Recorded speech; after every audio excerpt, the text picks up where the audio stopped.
भगवान में मन नहीं लगता, इसका कारण यही है कि भगवान में प्रेम नहीं है, संसार के भोगों में प्रेम है। कंचन तजना सहज है, सहज त्रिया का नेह, मान बढ़ाई ईर्षा, दुर्लभ तजना ये। अपनी बड़ाई हो रही है और दूसरे की ज्यादा हो रही है। मन करता है अपनी चाहे कम हो, दूसरे की नहीं होनी चाहिए, यही ईर्ष्या है। 5 बातें यह हैं: कंचन, कामनी, मान, बड़ाई, ईर्ष्या। अपने को इस जगह एक चीज और शामिल कर लेनी चाहिए, वह है शरीर का आराम। मनुष्य का प्रेम 5 स्थान में विशेष है: कंचन, कामनी, मान, बड़ाई और शरीर का आराम।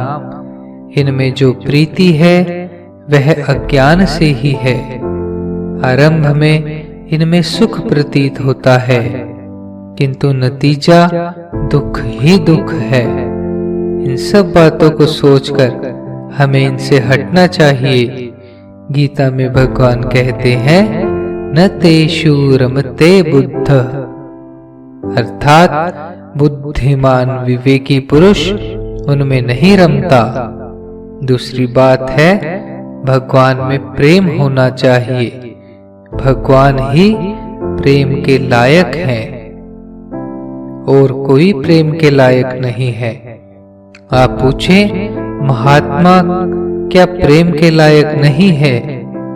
ठीक है, महात्मा में प्रेम करने लायक जो चीज है वह भगवान के नाते से ही तो है। उनमें प्रेम करना भगवत प्राप्ति के लिए ही तो है। प्रापणीय वस्तु तो भगवान ही ठहरे। इस वास्ते हमें केवल भगवान से प्रेम करना चाहिए। प्रेमी पुरुष भगवान को बाजार में बिक्री करे तो बिक जाते हैं। इस वास्ते हमें यह सब कुछ छोड़कर भगवान से प्रेम करना चाहिए। हमारे पास रुपया हो, अपने बंधु हैं, उन्हें सब को बेचकर भगवत प्रेम खरीद लेना चाहिए। चारों तरफ से भगवान में प्रेम हो, वही चेष्टा करनी चाहिए। वही मनुष्य बुद्धिमान है जिसने यह निश्चय कर लिया है कि प्रेम करने लायक भगवान ही है। वही योगी है, महात्मा है, महात्मा बनने लायक है, इसीलिए महात्मा ही है। यह बात समझ में आ जाए तो भगवान के मिलने में देरी नहीं हो सकती।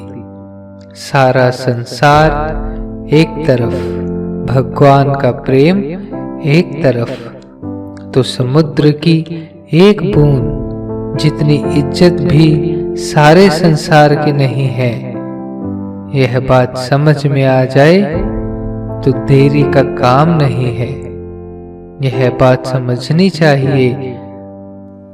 भगवान गीता के 10वें अध्याय के 42वें श्लोक में कहते हैं, अथवा बहुनैतेन किम ज्ञातेन तवार्जुन विष्टभ्याहमिदं कृत्स्नम् एकांशेन स्थितो जगत। अर्थात हे अर्जुन, इस बहुत जानने से तेरा क्या प्रयोजन है?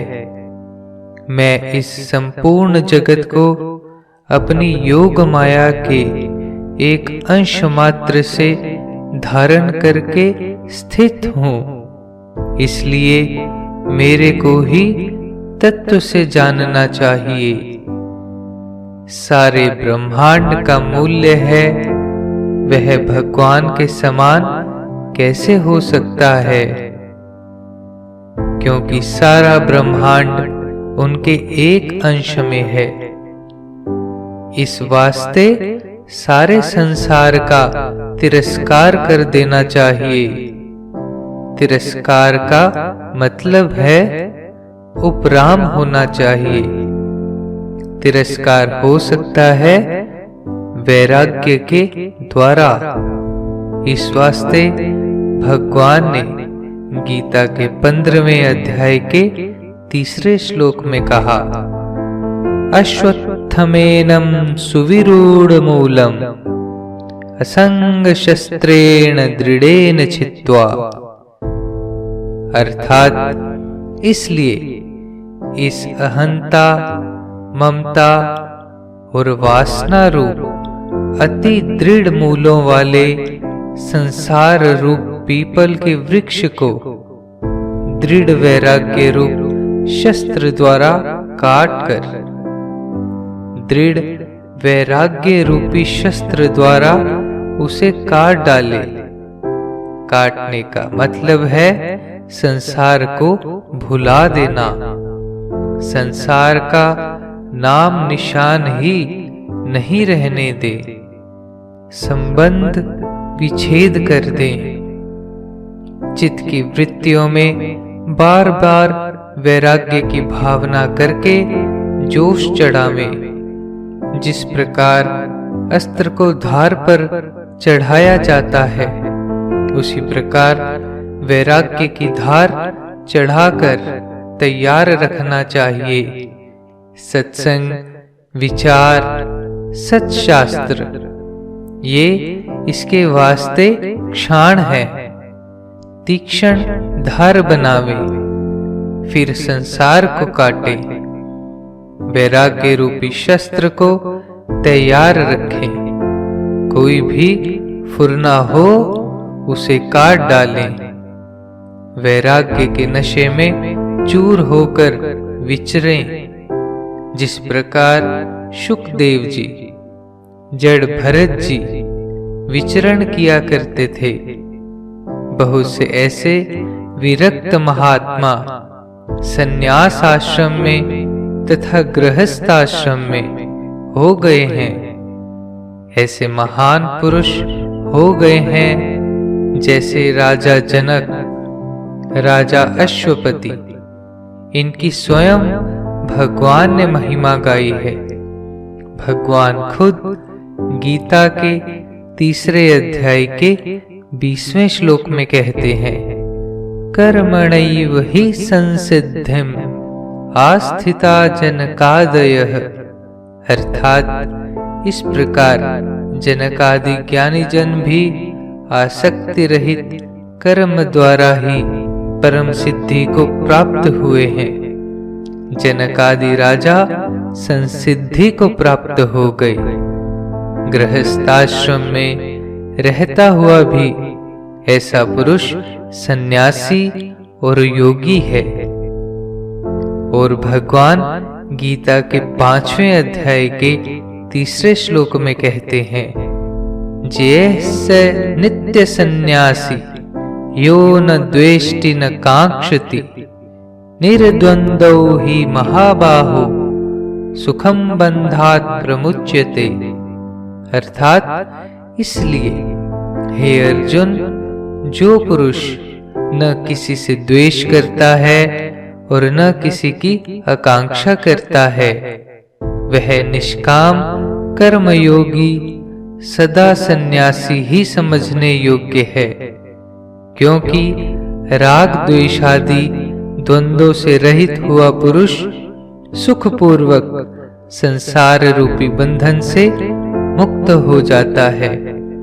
वह निष्काम कर्मयोगी नित्य सन्यासी इसलिए है कि बाहर का संसर्ग है, उसका उस पर असर नहीं होता।